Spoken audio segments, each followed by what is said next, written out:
सभी को जय मसीह की। मैं परमेश्वर का धन्यवाद करती हूँ कि एक बार फिर से हम लोग प्रभु के साथ सहभागिता करने के लिए इकट्ठे हो पाए हैं। और मैं विश्वास करती हूँ कि प्रभु के जो वचन हैं वो आपकी ज़िंदगी में काम कर रहे हैं। और मैं प्रभु का धन्यवाद करती हूँ कि आज एक बार फिर से मैं आपके साथ प्रभु के वचन को बांटने के लिए आई हूँ। तो आज हम जिस वचन पर ध्यान करने जा रहे हैं वो भजन संहिता उसका 119 अध्याय उसके 133 पद में से है। और वहाँ पर दाऊद जो है वो इस तरह से परमेश्वर से प्रार्थना कर रहा है, विनती कर रहा है। हम लोग भी प्रार्थनाएं करते हैं, लेकिन मैं आज आपका ध्यान इस बात पर लगाना चाहती हूँ कि हमारी जो प्रार्थनाएं हैं वो सिर्फ सेल्फ सेंटर्ड तो होती हैं, लेकिन सेल्फ सेंटर्ड किस तरीके से होती हैं? दुनियावी चीज़ों को हम लोग मांगते रहते हैं कि मेरे बच्चों की पढ़ाई अच्छी हो जाए, मेरे पास एक अच्छा घर हो जाए, मेरे पास एक अच्छी गाड़ी हो जाए, मेरी ये तकलीफ़ें दूर हो जाएं। मैं ये नहीं कह रही हूँ कि हमें ये प्रार्थनाएं नहीं करनी, क्योंकि प्रभु ने खुद हमसे कहा है कि जो कुछ भी तुम मांगोगे वो तुम्हें मिलेगा। लेकिन मैं ये कहना चाहती हूँ कि यहाँ पर दाऊद हमें एक नए तरीके से हमें बता रहा है कि और हमारी प्रार्थनाओं में हम क्या ऐड कर सकते हैं। तो यहाँ पर वो इस तरीके से कह रहा है, भजन संहिता 119 उसके 133 पद में, मेरे पैरों को अपने वचन के मार्ग पर स्थिर कर। अभी मैं आधा हिस्सा आपके साथ शेयर कर रही हूँ। मेरे पैरों को अपने वचन के मार्ग पर स्थिर कर, ये दाऊद की प्रार्थना है। क्या हम ये प्रार्थना कर रहे हैं? हमें भी दाऊद सिखा रहा है कि हमें भी प्रभु से प्रार्थना करनी है, प्रभु मेरे पैरों को अपने वचन के मार्ग पर स्थिर कर। अपने वचन के मार्ग पर। हम आज किस मार्ग पर हैं? हमें इस बात पर ध्यान देना है। हो सकता है कि हम दुनियावी मार्गों में ही फंसे हुए हैं, लेकिन आज हमें ध्यान देना है कि क्या मेरी ज़िंदगी में परमेश्वर का वचन का जो मार्ग है वो मेरी ज़िंदगी में प्रायोरिटी रखता है? क्या उसका इम्पोर्टेंस है मेरी ज़िंदगी में? और क्या मैं परमेश्वर के वचन के मार्ग पर हूँ? और अगर परमेश्वर के वचन के मार्ग पर हूँ तो क्या मैं स्थिर हूँ? कहीं मैं डगमगा तो नहीं रहा हूँ? कहीं परेशानी आते ही मैं घबरा कर गिर तो नहीं जाता हूँ, या इधर उधर भटक तो नहीं जाता हूँ? और यहीं पर अगर हम देखें इसी अध्याय में उसके 105 पद में दाऊद कहता है कि तेरा वचन मेरे पाँव के लिए दीपक और मेरे पथ के लिए उजियाला है। यानी हम लोग कब नहीं भटकेंगे परमेश्वर के वचन के मार्ग पर? जब हम रहेंगे, जब हम स्थिर रहेंगे। ये नहीं कि आज मैं परमेश्वर के वचन के मार्ग पर बना हुआ हूँ, 4 दिन के बाद मैंने छोड़ दिया परमेश्वर के वचन पर चलना, या परमेश्वर के वचन को पढ़ना, या उस पर ध्यान करना। तो इस स्थिति में हम लोग स्थिर नहीं रहेंगे।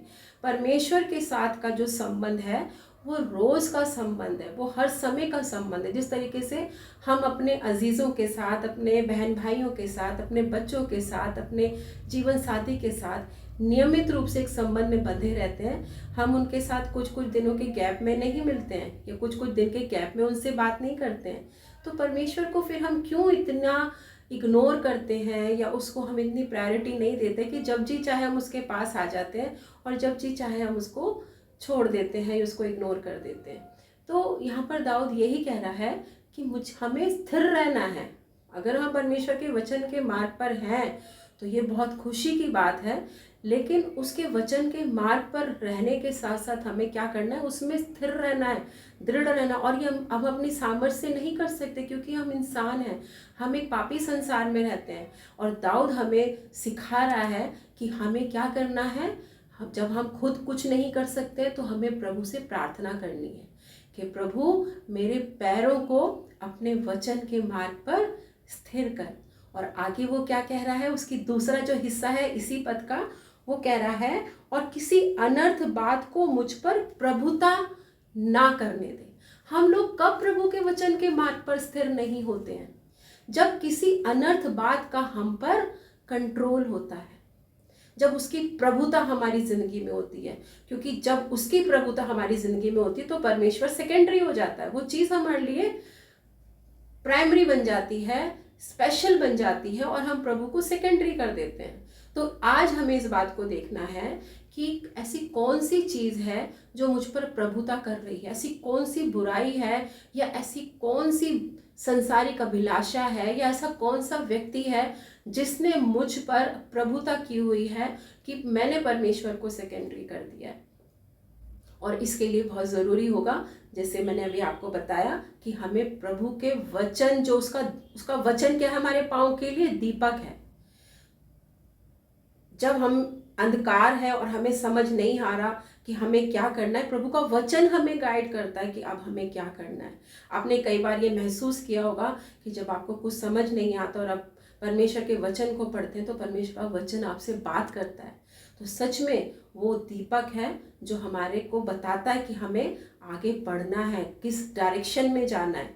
तो मैं विश्वास करती हूँ कि ये जो छोटा सा पद मैंने आपके साथ शेयर किया, ये बहुत गंभीर हमें सच्चाई को दिखा रहा है कि आज हम किस मार्ग पर बने हुए हैं। हमें इस बात को जांचना है, और अगर हम ये देख रहे हैं कि मैं प्रभु के मार्ग पर हूँ, तो हमें ये देखना है कि क्या मैं प्रभु के मार्ग पर स्थिर रहता हूँ। आज हमें जांचना है, और हमें ये जांचना है कि कौन सी बात मुझ पर प्रभुता किए हुए है, किस बात ने मुझे, मेरे प्रभु को मेरी ज़िंदगी में सेकेंडरी बना दिया है। आज हमें ये भी देखना है, और हमें प्रभु से प्रार्थना करनी है। कोई भी अनर्थ बात, अनर्थ का मतलब आप अच्छे से समझते हैं, बुराई, कोई भी ऐसी बात जो प्रभु को अच्छी नहीं लगती, तो हमें प्रार्थना करनी है, प्रभु जी जो भी ऐसी बात मेरी ज़िंदगी में है उससे तो मुझे छुटकारा दे। आइए हम प्रार्थना करें।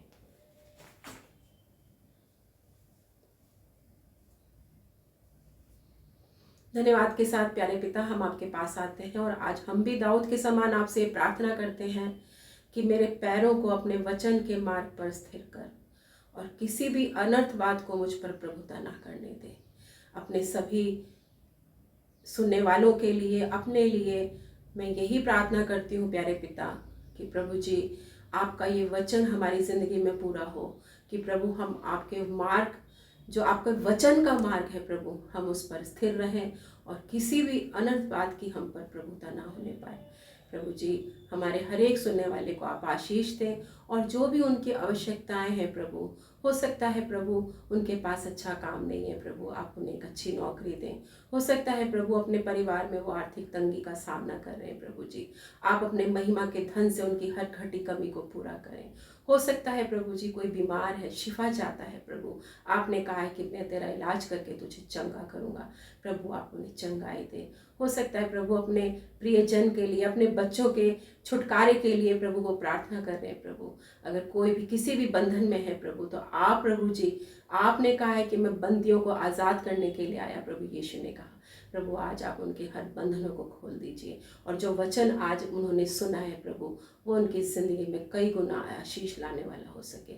इस प्रार्थना को हम धन्यवाद के साथ प्रभु यीशु मसीह के नाम से मांगते हैं, आमीन।